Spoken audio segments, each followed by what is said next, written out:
On Monday evening at 8 p.m, millions of people tuned in to BBC One to watch the Panorama special about former West Ham United chairman David Sullivan. As a West Ham United fan, I had to watch this and felt some kind of an inclination to watch the broadcast, as I wanted to see what the BBC had gathered on this man regarding allegations of sexual misconduct.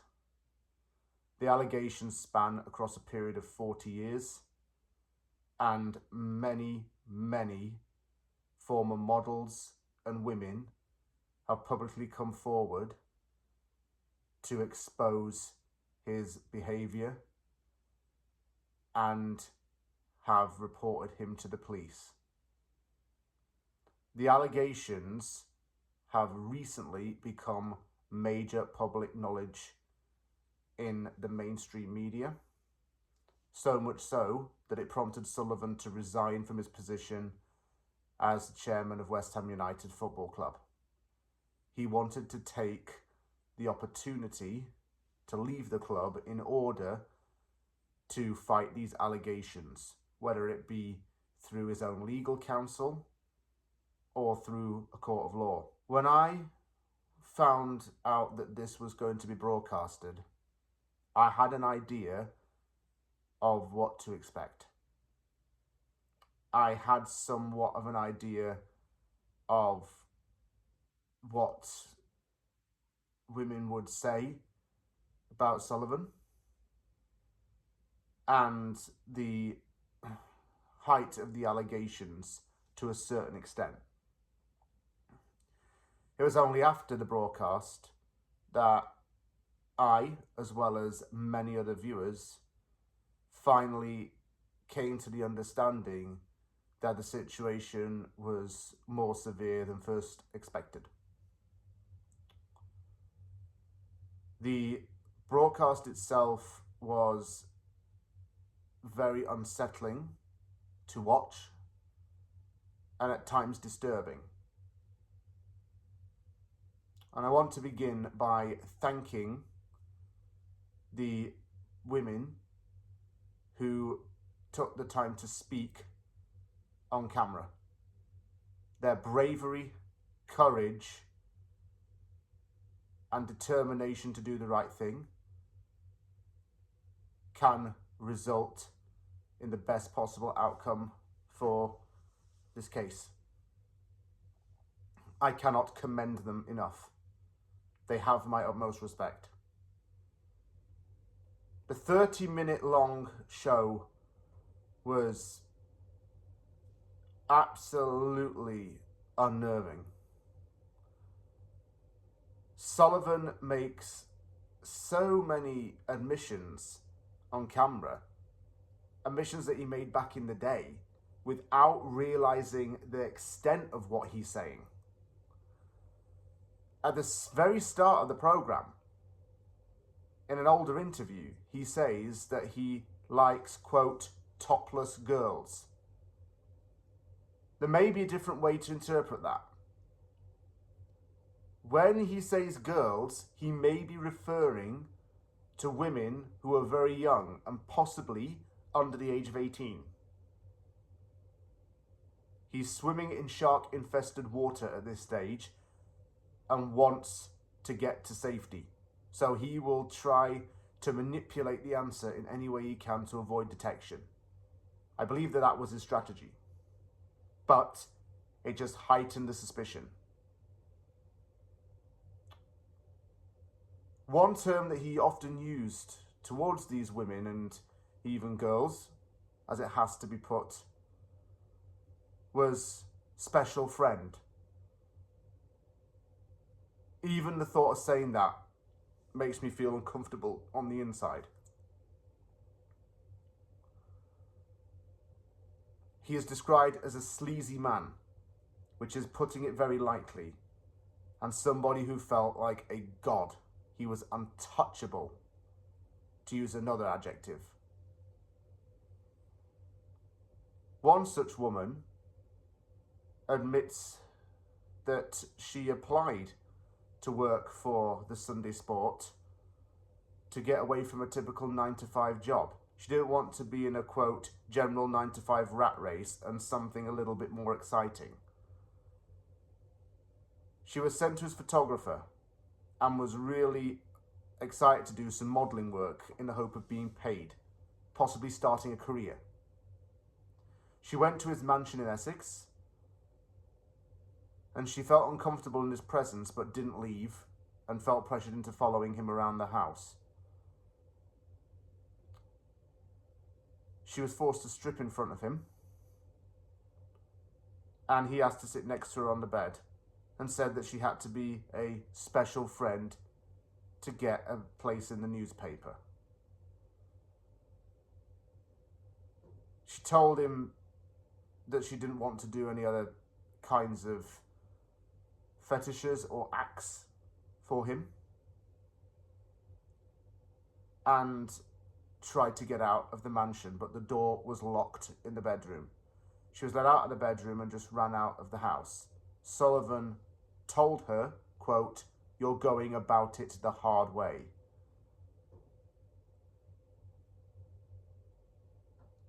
She wasn't given the job that she'd applied for. She was given a job on the phone line.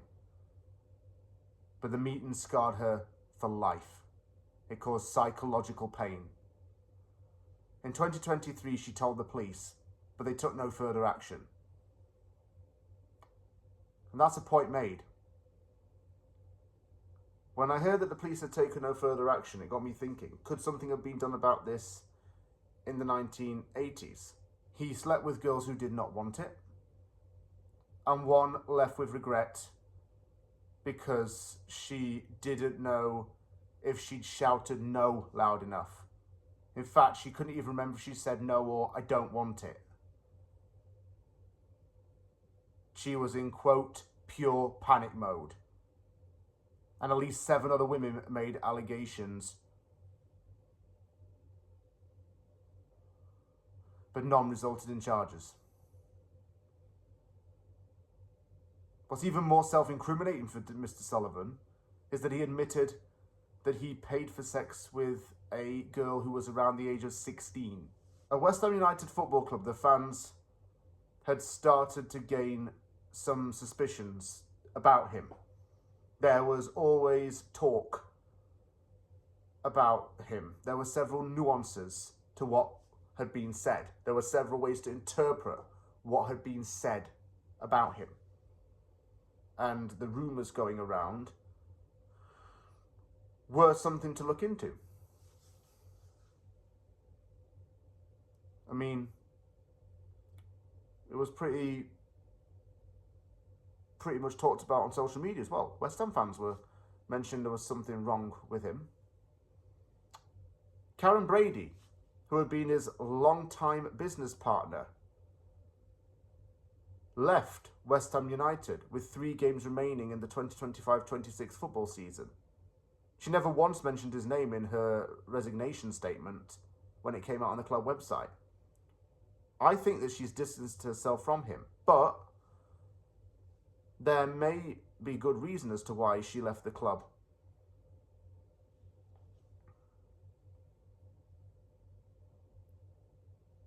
As for the documentary itself, it's not the solution to everything. It's only partial to what the outcome could be. The mainstream media is now exposing Sullivan. Even tabloid newspapers are on his back. It's very damning for him. He's even planning to sue the BBC for the documentary. He won't be the first person to do that, would he? I finished the show and felt sick. I just thought, you horrible, horrible person for being accused of that. Like, this, it's just, I don't know how to describe it, actually. It's It's disgusting. How was he allowed to get away with this for so long, is what I do not understand. Is it power? Is it a sense of wealth? Is it paying off legal representatives?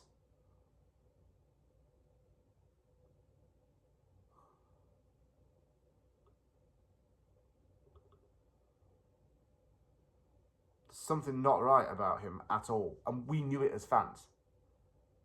There was always something wrong with Mr. Sullivan. There's something wrong about his personality.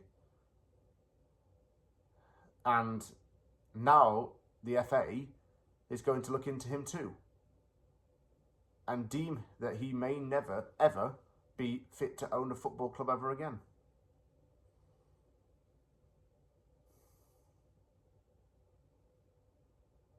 That's a footballing matter, though. That's separate to this issue.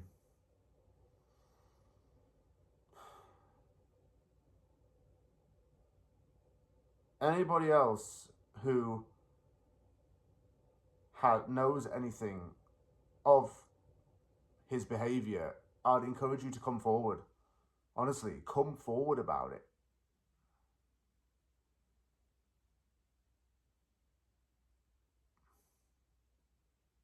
And do something. Just, yeah. I didn't feel right after watching that, especially after everything that's said. It is disturbing and sickening, and there's no other way to put it. I hope that the women can help bring him to justice. And as I say, nothing but respect for them. Their bravery is absolutely off the scale. Well done to them for speaking up. But as for the law and the police, they could have done something about this years ago. Why wasn't anything done?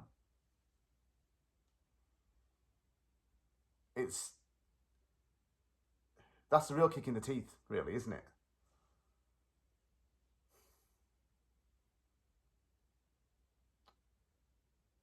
I probably have to end the video on that, to be honest with you, because I can't talk about that.